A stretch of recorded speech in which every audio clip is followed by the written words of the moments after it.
तो उन्हें perfume park से क्या लेना देना है? कम से कम नई चीज इंट्रोड्यूस कर रहे थे, वहां इंजीनियरिंग कॉलेज बना रहे थे परफ्यूमरी का। मलियाबाद में आपकी आम की मंडी बन रही थी, आपके सहारनपुर से देवबंद में आपका वाया बनाती सड़क निर्णय लेने वाली सरकार है। और मैंने आपको बताया है कि बहुत सारे लोग हमें बता रहे हैं कि आप 350 सीटें जीत करके आ रहे हो, तो एक और मेहनत, परिश्रम, ईमानदारी, सच्चाई के साथ सबको साथ लेकर के हर जाति बिरादरी को जोड़ करके और संविधान बचाने की लड़ाई लड़ करके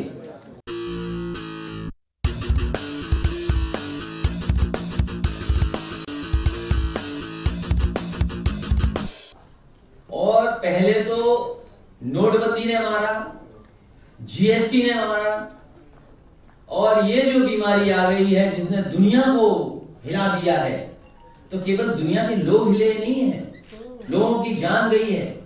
इसके साथ साथ अर्थव्यवस्था को भी बड़ा नुकसान पहुंचेगा। आपका एक्सपोर्ट कहां है, किस स्थान पे पहुंच जाएगा? उत्तर प्रदेश जो ये दावा कर रहा था कि $1 ट्रिलियन इकोनॉमी होगी, सोचिए जो लोग एक्सपोर्ट कर रहे थे उत्तर प्रदेश से, उनका कहां सामान जा पा रहा होगा। और फिर सरकार ये दावा कर रही कि हम मजदूरों को जो अनऑर्गेनाइज्ड सेक्टर में हैं उनका ख्याल रखेंगे। वो सरकार के पास डेटा क्या है? मुझे तो ये लगता है कि बड़ा घोटाला कर देंगे इसी के बहाने। जैसे शौचालय में घोटाला हो गया, कहा कि मजदूरों को देंगे, कैसे देंगे आप? क्या तैयारी है आपको देने के लिए? तो अर्थव्यवस्था पे भी सरकार का कोई कंट्रोल नहीं है। अर्थव्यवस्था पे नहीं है तो नौकरी कहां से मिल जाएंगी?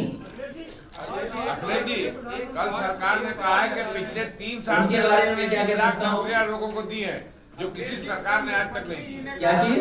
कल सरकार ने कहा है कि मैंने 33 लाख नौकरियां उत्तर प्रदेश में दी जो आज तक किसी सरकार ने नहीं दी। सरकार ये भी कह रही है कि समाजवादी पूर्वांचल एक्सप्रेस वे को भी वही बना रहे हैं। क्या कहना है? अखिलेश जी, आपने भ्रष्टाचार के खिलाफ एक शब्द भी नहीं बोला सरकार पे, तो क्या ये माना जाए सरकार जो है भ्रष्टाचार का जीरो टॉलरेंस की नीति पे खरी उतर रही है? अच्छा याद दिला दिया आपने। मुझे खुशी है इस पत्रकार साथी ने जो हमें याद दिला दिया। मैं उनके लिए पूरी लिस्ट बना के लाया हूँ। वो पढ़ी हाँ, वो किसी कारण चली गई होगी, बड़ा मान लिया, किसी कारण हम मिस कर गए होंगे, क्योंकि मैं ये मानता था कि स्लाइड में आपने देख लिया होगा। बड़े-बड़े शहरों में छोटी-छोटी बातें होती रहती। नहीं, वो नहीं है, वो नए आए हो तुम। खराब स्वास्थ्य में नंबर 1, खराब शिक्षा व्यवस्था में नंबर 1, खराब मिड डे मील में नंबर 1, फर्जी इनकाउंटर में नंबर 1, महिला अपराधों में नंबर 1, बाल अपराधों में नंबर 1, रेप पीड़ितों से अन्याय में number 1, no fast track court उसमें भी नंबर 1 है,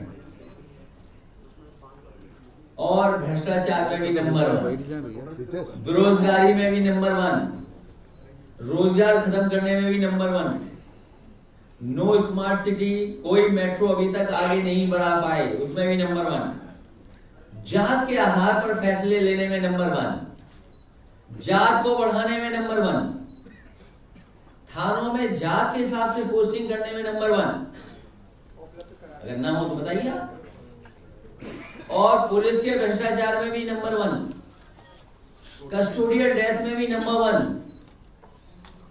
और पुलिस पिटाई में भी नंबर 1, आईपीएस के बारे में भ्रष्टाचार के आरोप लगा रहे हैं, इसमें भी नंबर 1,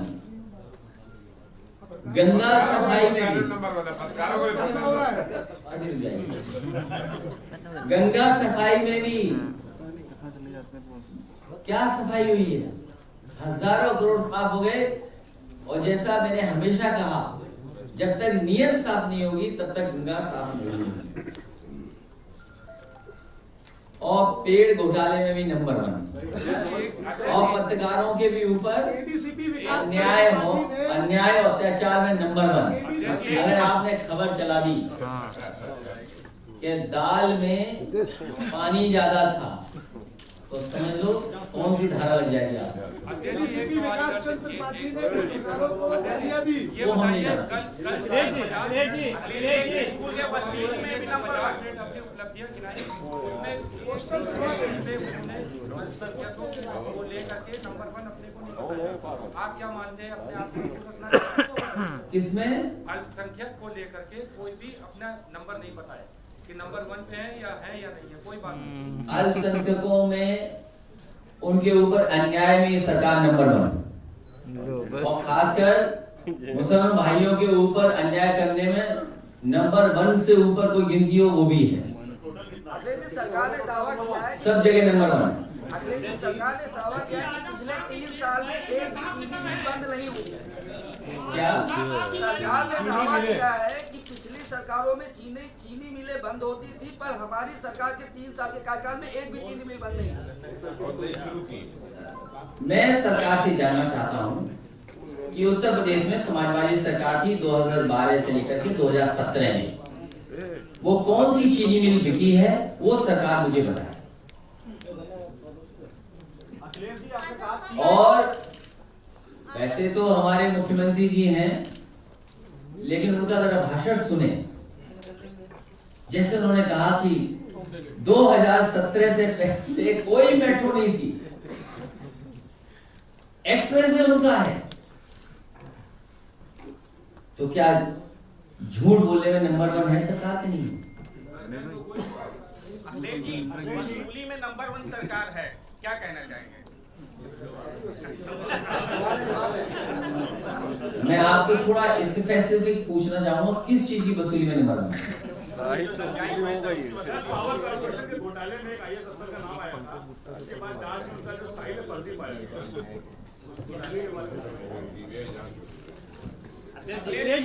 सीबीआई के माध्यम से स्पीडर में नंबर 1।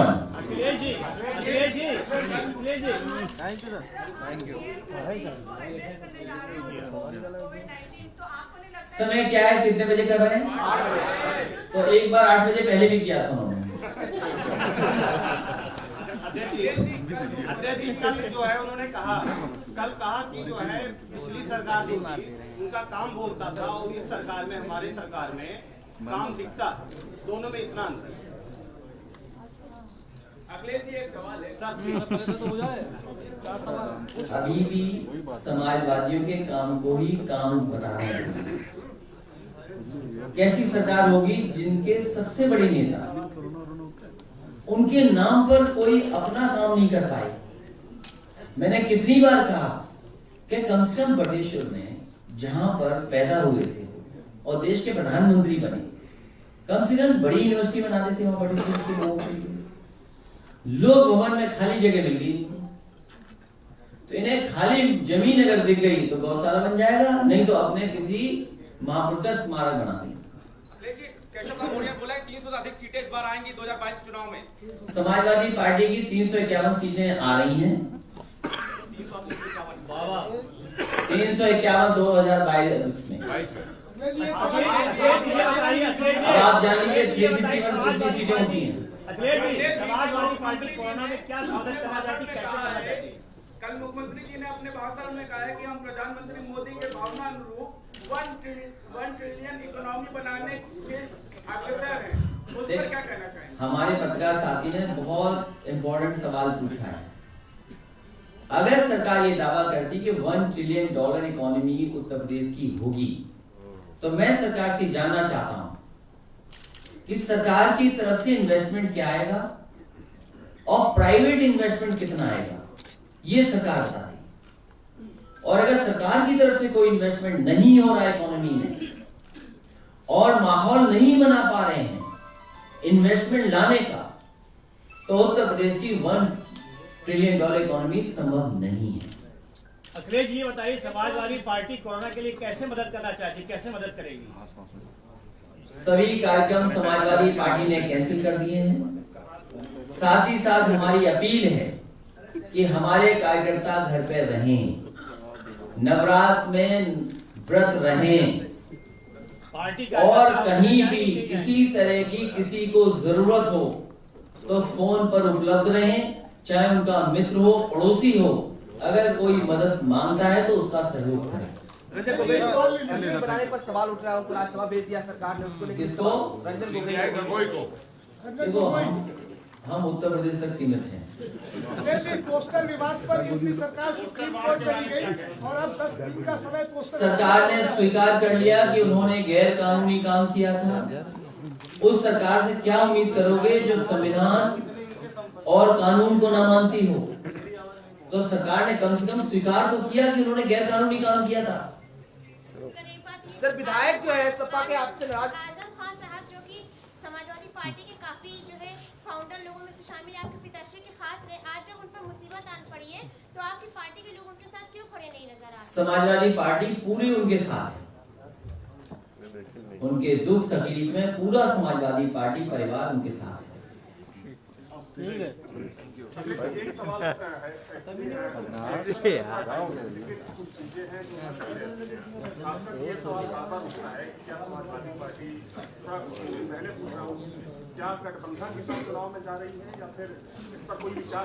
ये ना निर्णय लेने वाली सरकार है और मैंने आपको बताया है कि बहुत सारे लोग हमें बता रहे हैं कि आप 350 सीटें जीत करके आ रहे हो, तो एक और मेहनत, परिश्रम, ईमानदारी, सच्चाई के साथ सबको साथ लेकर के हर जाति बिरादरी को जोड़ करके और संविधान बचाने की लड़ाई लड़ करके, साइकिल चला करके, इसीलिए कहा कि 22 में 22 किलो, जितना ज्यादा साइकिल चलाई जाएगी, जितने लोगों के बीच में पहुंचा जाएगा, उससे उतनी ही ज्यादा सीटें समाजवादी पार्टी जीतेगी। आप मुझे बताइए, 100 से 112 कर दिया आपने, पुलिस को कितनी गाड़ी नई खरीद करके दी? 102, 108 एम्बुलेंस कितनी नई खरीदी है? आपने पुलिस के इंफ्रास्ट्रक्चर को कितना बेहतर किया है? पुलिस को आपने बिल्कुल गुलाम बना दिया है। क्या कभी ऐसा हुआ होगा आईपीएस पे आरोप लगा रहा हो और आईपीएस को ये सुपारी दी जाए कि इसको जेल भेज दो, तब तुम्हारी और अच्छी पोस्टिंग हो जाएगी? क्या सरकारी लोग पॉलिटिकल पार्टी के वर्कर बन जाएंगे, सरकार का वेतन लेंगे और पॉलिटिकल भाषा बोलेंगे? ये कभी हुआ ऐसा? क्या सोचिए आप कभी जाकर के। जो कभी आरोप समाजवादियों पे लगाते थे, क्या सबसे ज्यादा जातिवादी काम नहीं हो रहे सरकार में? अगर एक ऐसो भी पोस्ट हो जाता था तो न जाने कितनी चीजें कही जाती कि समाजवादी जातिवादी है। लेकिन मैं अपने पत्रकार मित्रों से, पत्रकार साथियों से कह रहा हूं कि आप जातिवादी नहीं है। कम से कम जातिवाद लोगों का खुलासा करिए। जो जात के आधार पर फैसले ले रहे हैं वो मुझे नहीं पता, वो हम सब क्षत्रिय लोग हैं। हम भी तो क्षत्रिय हैं, नहीं है क्या हम क्षत्रिय? बताइए आप, अगर नहीं हो तो बताओ। मैं एक सवाल और है, आप कई बार बता चुके हैं कि जितना भी आपका विकास का काम है वो सरकार उसी का नाम देती है, चाहे वो ट्रेन हो, एक्सप्रेसवे हो, अस्पताल हो, सब कुछ हो। आपको क्या लगता है इसके बावजूद सरकार अपनी तरफ से कोई काम नया नहीं शुरू कर रही? तो क्या इंफ्रास्ट्रक्चर कमी है, विजन की कमी है, लीडरशिप की कमी है? मैं कभी कभी ये सोचता हूँ, या फिर समाजवादी पार्टी ने इतना विकास कर दिया था कि अब कोई गुजारिश नहीं? मैं कभी कभी ये सोचता हूँ कि जब मैं अखबार में पढ़ता हूँ और ये लिखा रहता है अखबार में कि अभी तक का सबसे ऐतिहासिक बजट, और अगले वर्ष का कैसा होगा, वो भी तो उससे बड़ा होगा बजट। तो आप लिख कैसे दे रहे हो ये बात?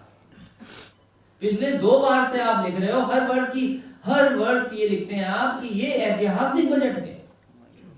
और जहां तक सवाल आपने कहा, समाजवादी लोगों ने एक रास्ता दिखाया विकास का, कि विकास का ये रास्ता है, इंफ्रास्ट्रक्चर ऐसे बनाया जाता है।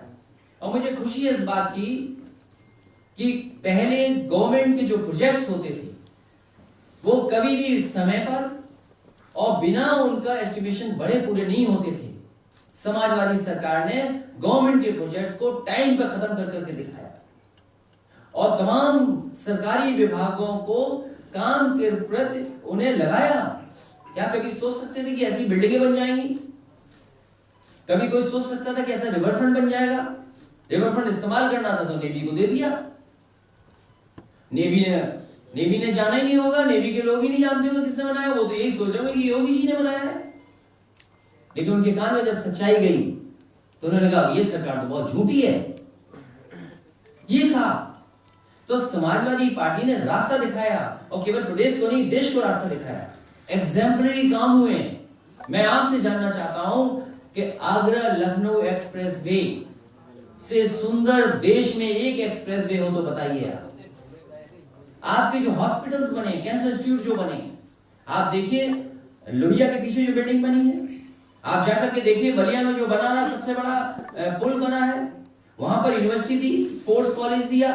गाजीपुर में कभी सर सैयद अहमद साहब ने एक स्कूल खोला था, वो जगह को दिया। वहां पर वो गाजीपुर में उनके गांव के लिए, ओम प्रकाश जी गांव के लिए वो सड़क कितने सालों से नहीं बनी थी। हमने कहा ऐसी सड़क बना देंगे जो हमेशा रहेगी, कभी नहीं टूटेगी। तो कभी से एग्जाम्पलरी काम किए।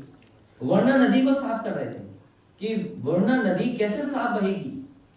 गोमती का एक एग्जाम्पल है कि अगर आपको नदियां साफ करनी है तो इस तरीके से पहले ड्रेन बनाइए, एक भी नाला न जाए, सब ट्रैप हो जाए, उसके अंदर टैप कर दिया जाए, बाद में प्लांट तक लेके जाएं और उसके बाद उसमें पानी छोड़ दें, क्योंकि अप स्ट्रीम में हमेशा साफ होता है, डाउन स्ट्रीम में गंदा हो जाता है पानी।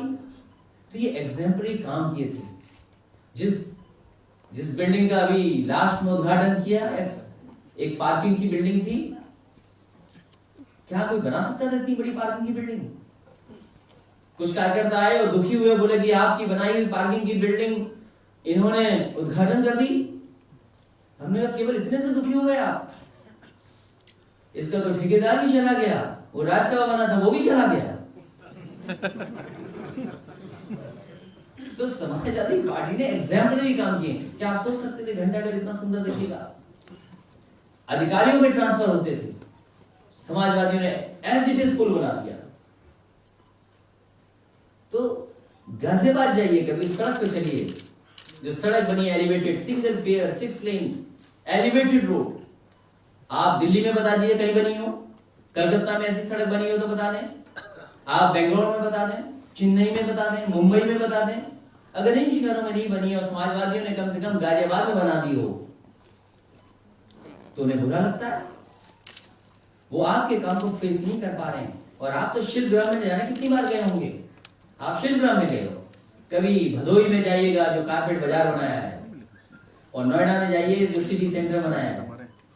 तो केवल बुनकरों के लिए नहीं, किसानों के लिए नहीं, मंडी देखिए 100 एकड़ में मंडी बना रहे थे। हम जानना चाहते हैं कहां मंडी बनाई उन्होंने 100 एकड़ में?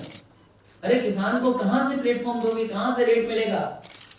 जब तक आप मंडी नहीं बनाएंगे आखिरकार किसान लेकर के कैसे जाए, कहां मिलेगी उसको कीमत? तो मंडियां बना रहे थे, इंफ्रास्ट्रक्चर क्रिएट कर रहे थे। एक परफ्यूमरी पार्क कर पूछ रहे थे कि आपका परफ्यूम पार्क बंद हो गया। हमने कहा परफ्यूम का क्या लेना देना है? हमारे जो मुख्यमंत्री जी उन्हें परफ्यूम से क्या लेना देना है? वो परफ्यूम से दूर रहते हैं क्योंकि वो योगी है, तो उन्हें परफ्यूम पार्क से क्या लेना देना है? कम से कम नई चीज इंट्रोड्यूस कर रहे थे, वहां इंजीनियरिंग कॉलेज बना रहे थे परफ्यूमरी का। मलियाबाद में आपके आम की मंडी बन रही थी, आपके सहारनपुर से देवबंद में आपका वाया बना दी सड़क, मुजफ्फरनगर से वाया देवबंद, आपके सोनभद्र की सड़क बना दी। मैं ये जानना चाहता हूं, आप एड हमारा 4 साल पुराना निकालिए। मैं सभी पत्रकार साथियों से कहूंगा, क्योंकि बहुत सारे अखबारों में वो छपा होगा। 4 साल पहले जो बिजली विभाग का, जिसमें हमने गोमती नगर में उद्घाटन किया था, दिवाली से पहले जो बातें मैंने कही थी दिवाली से पहले, क्या वही बातें आज नहीं है बिजली विभाग को लेकर के आज के एड में? तो मैं ये जानना चाहता हूं कि 4 साल में आपने कौन सा बिजली का एक प्लांट लगा दिया, बताए हमें सरकार। एक यूनिट उत्पादन नहीं की इन्होंने। कह रहे बिजली दे रहे हैं, बिजली नहीं दे रहे हो आप। सरकार अपनी जेब गर्म कर रही है, पैसा वसूल कर रही है गरीबों और किसानों से। आप कह रहे हैं कि बहुत काम आपने किया, लेकिन जब वोट का वक्त आया तो जनता ने काम के आधार पर वोट नहीं दिया। क्या सरकार को इसी बात का डर है कि अगर हम काम करेंगे तो वोट नहीं मिलेगा? मैं हवाई जहाज में गया था और मुझे एक बहुत अच्छी जानकार मिले थे, उन्होंने मेरा हाथ देख के कहा है कि 350 आप जीतेंगे। एक मैंने जो की 351 हो गई। तो ये बात सोशल मीडिया पे आई, और खासकर बीजेपी का एक जो ट्विटर हैंडल है जो बहुत मुझे ट्रोल करता है, उसने कहा कि अरे आपने 700 रुपए दे दिए होते तो इतनी सीट जीत जाते।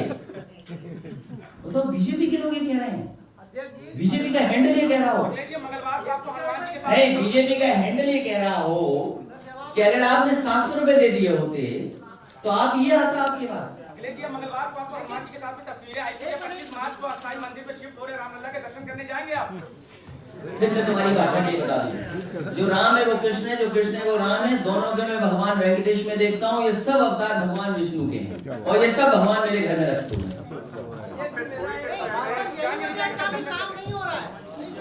ये जानते हो कि नहीं जानते हो? भगवान नरसिम्हा भी है। और बताएं भगवान इसके बाद।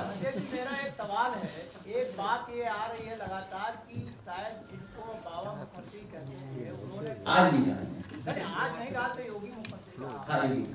मगर जिनको आप मतलब मुख्यमंत्री जी का कोई फोन क्या आपके पास आया था कि आपके कार्यकर्ताओं के जो विरोध प्रदर्शन हुए और आपने उनको कुछ कहा क्या? इस तरह की बात चर्चा आ रही है तो आप ये हमारे जितने भी पत्रकार मित्र हैं ये बात जानते हैं और इनमें से कुछ लोगों ने कोशिश की थी, जो सबसे बड़े सलाहकार हैं मुख्यमंत्री जी, उन तक फोन करने की कोशिश की थी, जानकारी लेने की कोशिश की थी कि ये सच है कि नहीं है। ये सच है। लेकिन मैंने फोन पे एक बात और कही थी। मैंने एक बात और फोन पे कही थी। ये कार्यकर्ताओं वाली बात तो हो गई सो हो गई। मैंने एक बात और कही थी और मैंने कहा मुख्यमंत्री जी से कि आपकी सरकार समाजवादी पार्टी के नेता आजम खान साहब पर अन्याय कर रही है, उसको जरा दिखवा लीजिए। और आपका एडमिनिस्ट्रेशन जानबूझकर के अन्याय कर रहा है। और अभी मैं टीवी इंटरव्यू में गया, एक पत्रकार साथी से सवाल जवाब में वो बात खुद स्वीकार कर गए। कहा कि सरकार जो चाहे सो कर सकती है। इसी पार्टी कार्यालय में, याद कीजिए, इसी हॉल में मैंने न जाने कितनी बार आपसे कहा था कि 376 तक इस सरकार में फर्जी मुकदमे लगे हैं और एक वो गांजा को लेकर के न जाने कितनी बार यहाँ पर चिल्ला के गया है। फर्जी लगा दिया उसमें गांजा, 40 दिन जेल रहा। और आपके पत्रकार साथियों जिन्होंने खबर निकाली थी जिन्होंने कि दाल में इतना दाल है, इतनी हल्दी है या इतना पानी है, इतने दूध में पानी है, बताओ उनके मुकदमे दर्ज हुए कि नहीं हुए? आजम साहब के बारे में कुछ कहा मुख्यमंत्री जी ने? बहुत जल्दी में थे वो।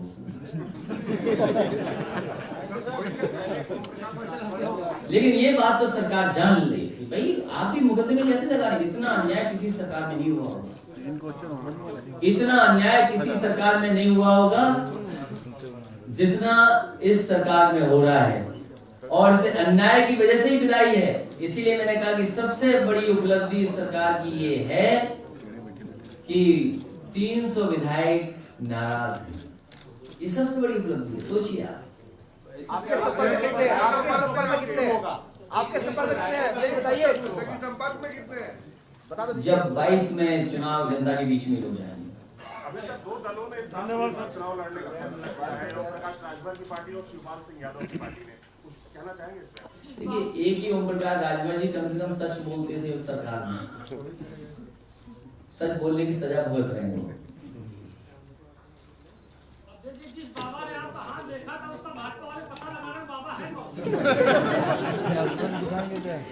लेकिन अगली बात उन्होंने ये कहा था मुझसे, कुछ और भी कहा था कि जब कभी हम दोबारा मिलेंगे तो बात करेंगे। तो हमारे बाबा हैं और ऐसे बाबा हैं कि कोई बाबा उन पे एफआईआर नहीं कर सकता। सोच लीजिए आप कितने बड़े होंगे फिर।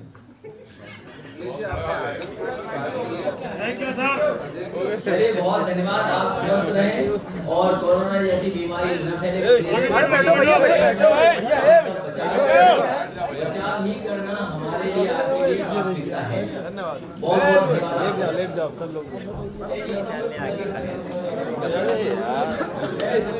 धन्यवाद।